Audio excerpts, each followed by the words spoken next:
Бишкектин 1-май райондук соту Райымбек Матраимовго мамлекеттик бажы кызматынын төрагасынын орун басары кызматына кайра кайтууга уруксат берген чечим чыгарды.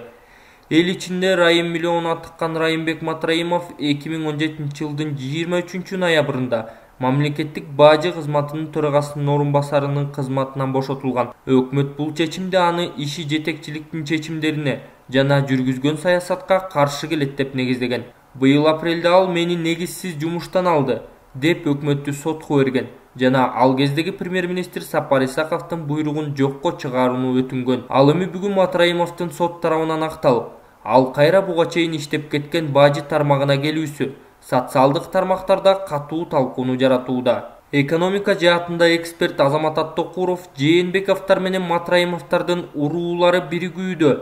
Жээнбеков кетсин, ушул коррупционерлерди кетире албасаңыз анда башкасын айтпай эле коеюн деп жазган эксперт Азамат Аттокуров. Саясат таануучу Аида Алымбаева Кыргызстандын соттук системасына уят.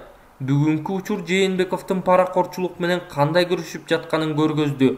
Сот системасы баардык учурда жана азыркы маалда деле президенттин кол астында экенин көргөзүүдө деп жазды Алымбаева. Укук коргоочу Калича Умуралиева: Урматтуу президент Сооронбай Шарипович, сиз бизге паракорчулук менен күрөшөм деп сөз бербедиңиз беле? Бул бир жүздүү эмес, көп жүздүү деп жазган ал. Адвокат Искен Афиджанов өзүнүн Facebook баракчасына Райым Матраимовдун үйүнүн сүрөтүн киргизип, бул там Райымдын мамлекеттин базы кызматынан адал табылган акча менен салындыбы деп жазды.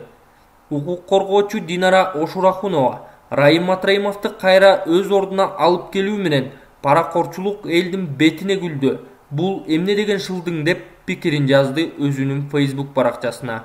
Дагы бир Кыргызстандын жараны Самат Жумакадыров өзүнүн Facebook баракчасына Райым миллиондун соттон утуп, кайра ишине келээрин угуп, Улан Эгизбаев бир оодарылып кетти болушу керек деп жазды. Эске салсак, буга чейин маркум Азаттык радиосунун журналисти Уланбек Эгизбаев бажыдагы миллиондор деген аталыштагы өзүнүн журналисттик иликтөөсүн коомчулукка жарыялап, чоң резонанс жараткан.